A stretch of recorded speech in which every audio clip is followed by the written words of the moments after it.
Sir के दिमाग में भी क्या चलता है क्या नहीं, कुछ समझ नहीं आता। सारे एम्प्लॉयज की सारी सुविधा का ध्यान भी रखते हैं, पर कुछ जताते नहीं। जताते तो ऐसे हैं जैसे कि इनके जैसा इमोशनलेस और हार्डलेस पसंद दुनिया में कोई नहीं है। दुनिया की सबसे खड़ूस और अकड़ू बॉस है, पर हकीकत तो सिर्फ मैं ही जानती हूँ। नो नो एलिना, सर के बारे में तुझे कुछ भी नहीं सोचना है। अगर 2 सेकंड की भी देरी हुई तो सर तुझे फायर करने में 1 सेकंड भी नहीं लेंगे, और इससे अच्छी जॉब इस पूरे वर्ल्ड में तुझे कहीं नहीं मिल सकती। ना ही इतनी खूबसूरत सैलरी और ना ही इतनी फैसिलिटी। इसलिए चुपचाप सारी बातों से ध्यान हटाकर fastly do your work Elina. Oh god, ऐसा इमोशनलेस हार्टलेस पसंद मैंने अपनी पूरी लाइफ में कहीं नहीं देखा।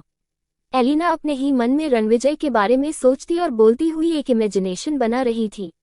उसका पूरा ध्यान कॉफी बनाने में था, क्योंकि अगर इस कॉफी के स्वाद में अगर थोड़ी सी भी रणविजय को कमी लगती तो फिर यह कॉफी सीधे फर्श पर टूटे हुए मग साथ अपनी किस्मत पर रो रही होती, और साथ में एलिना भी। इस बात को सोचकर ही एलिना के पूरे बदन ने झुरझुरी सी ली। Hi miss Elina. कॉफी लेकर जैसे ही वो मुड़ी उसके पीछे शिवम खड़ा था। ओह हेलो शिवम, तुमने तो मुझको बिल्कुल डरा ही दिया था, एलिना घबराती हुई बोली। किसी तरह से उसने मग में से कॉफी छलकने से बचाया था। क्या हुआ मिस एलिना, सब सही है ना, शिवम ने पूछा। जवाब में एलिना ने कंधे उचका दिए। बंदा अगर मुंह से कुछ ना बोले तो कैसे समझ में आएगा कि क्या ठीक है और क्या नहीं। मतलब, शिवम को हैरानी हुई। मैं अपने बॉस की बात कर रही हूँ, कितने हैंडसम है ना, पर देखो लगता है जैसे गॉड इस खूबसूरत चेहरे को बनाने के बाद उसमें दिल डालना ही भूल गया है, एलिना ने अदा के साथ अपने बालों को पीछे छोड़ते हुए कहा। एलिना की बात सुनकर शिवम मुस्कुरा दिया। दिल डालना भूल गया है या उस दिल में तुम्हारे लिए प्यार डालना भूल गया है? शिवम ने मुस्कुराते हुए एलिना के कंधे पर हाथ रखकर पूछा। नो नो, सिर्फ मेरे लिए ही नहीं, किसी के लिए भी उस दिल में थोड़ा भी प्यार नहीं है। पता है शिवम, आज पूरा स्टाफ सर के लिए कांग्रेचुलेशन कार्ड लेकर आया है, पर मैं अच्छी तरह से जानती हूँ कि सर इसे भी एक्सेप्ट नहीं करेंगे। उन्होंने मेरा कांग्रेचुलेशन भी एक्सेप्ट नहीं किया।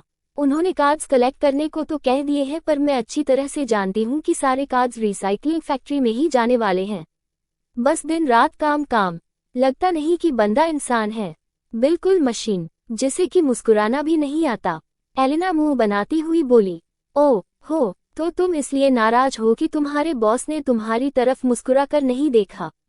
लो मैं हंसते हुए देखता हूँ, अब खुश हो जाओ, तुम वाकई में बहुत खूबसूरत हो, शिवम ने हंसते हुए एलिना से कहा। तुमको देखकर तो ऐसे ही मेरे चेहरे पर स्माइल आ जाती है। इस झूठी तारीफ की जरूरत ही नहीं थी शिवम। 10 महीनों में मैंने पहली बार तुम्हारे आने पर सर को मुस्कुराते हुए देखा, सिर्फ 2 सेकंड के लिए, अदरवाइज आज तक मुस्कुराए भी नहीं। ऐसा सिर्फ मैं नहीं कहती, बल्कि सारा स्टाफ कहता है, जो कि यहाँ पर पिछले 10 सालों से काम कर रहा है। एलिना ने मायूसी से कहा। सच में ये बात पर मेरी भी समझ में नहीं आती कि कोई इंसान इतना चेंज कैसे हो सकता है। शिवम धीरे से बोला। कुछ कहा तुमने? एलिना ने पूछा। जवाब में शिवम ने ना में सिर हिलाया। पर शिवम तुम यहाँ आज कैसे? तुम्हारा कॉलेज तो अपोजिट साइड में है ना? एलिना ने शिवम से पूछा। यस, कुछ पर्सनल काम है तुम्हारे बॉस के साथ, शिवम ने बताया। ओह, एलिना ने सोचने वाले अंदाज में होंठ गोल किए। क्या काम है? अगर तुम बताना चाहो तो। आदित्य चाचू ने ये कार्ड दिया है, शायद कोई बिजनेस पार्टी का कार्ड है, साथ में ये भी कहा है कि सीधे ले जाकर चाचू के हाथ में ही देना है। शिवम ने एक कार्ड एलिना के आंखों के आगे लहराते हुए कहा। पार्टी का कार्ड? मुझे नहीं लगता कि सर जाएंगे, एलिना ने बुरा सा मुंह बनाया। क्यों? शिवम ने एलिना की तरफ गहरी नजरों से देखते हुए पूछा। सर को पार्टीज बिल्कुल नहीं पसंद।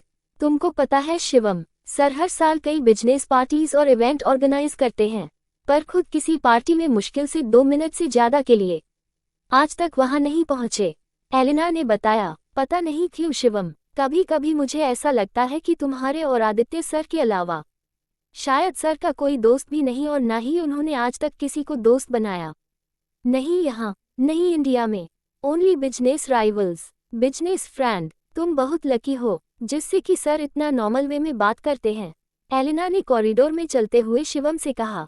ये बात तो सही है, बचपन में उन्होंने मुझे अपनी साइकिल पर भी घुमाया है। शिवम मुस्कुराया। रियली? एलिना सरप्राइज थी। तुम्हें कोई शक लगता है क्या? शिवम ने एक अदा के साथ अपने बालों पर उंगलियां करते हुए कहा। एलिना ने हाँ में सिर हिलाया, फिर ना। मेरा कहने का यह मतलब है कि सर को बच्चे भी पसंद है। ये बात मुझे आज पता चली। अदरवाइज सर तो लड़कियों की तरफ ही नहीं देखते, तो बच्चे कहाँ से पसंद होंगे। शिवम, तुम्हें पता है सर ने शादी क्यों नहीं की अब तक? एलिना मिस्टर रानावत की निजी जिंदगी के बारे में कुछ जानना चाहती थी, जो कि बिल्कुल एक रहस्य थी उन लोगों के लिए। क्यों चाचू से शादी करने का इरादा है क्या? शिवम ने पूछा। नो, मेरा कोई ऐसा इरादा नहीं है। वो तो मैंने ऐसे ही पूछ लिया। मुझे मेरी जॉब कंटिन्यू करने का इरादा है। सर से मत बताना, वरना उन्हें मुझे यहाँ से उठाकर फेंकने में 2 सेकंड भी नहीं लगेंगे। लास्ट मंथ इनके पेरेंट्स आए थे, तो वह भी सर पर शादी का दबाव बना रहे थे। मिस्टर रानावत ना सिर्फ गुड लुकिंग और हैंडसम है, बल्कि वर्ल्ड के मोस्ट एलिजिबल बैचलर्स में से भी एक है। इनके पीछे A1 मॉडल से लेकर हाई प्रोफाइल बिजनेस वुमेन्स की लाइन लगी रहती है।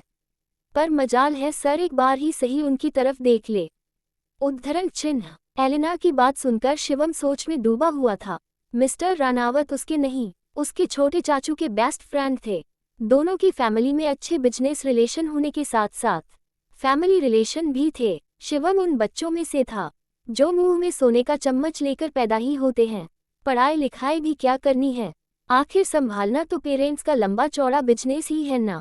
वह अमेरिका भी पढ़ाई के लिए कम, चाचू से सीखने के लिए ज्यादा आया था, क्योंकि रणविजय चाचू उसके आइडियल भी थे। बचपन से ही शिवम अपने पापा से ज्यादा अपने चाचू आदित्य प्रताप और रणविजय रानावत के नजदीक था, और उन दोनों की कई स्वीट मेमोरीज उसके दिमाग में भी थी। वह अमेरिका आते वक्त भी बहुत खुश था कि बिजनेस स्टडी के साथ साथ उसे जिसके अंडर उसे काम सीखना है, वह उसके फेवरेट चाचू हैं। लेकिन यहाँ आकर उसने रणविजय को दूसरे ही रूप में देखा था।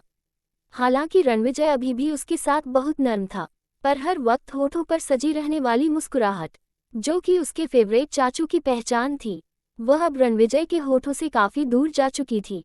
पहले ही वो रणविजय के इस तरह से अमेरिका आने पर काफी उलझा हुआ था, पर यहाँ आकर उसे और भी सब कुछ उलझा हुआ मिला था। जिंदगी के हर एक पल को जीने वाले उसके चाचू आज एक बिल्कुल मशीन बनकर रह गए थे। खुशी से हर वक्त चमकता हुआ उनका चेहरा आज खोजने पर भी उनके चेहरे पर उसे दिखाई नहीं पड़ता था।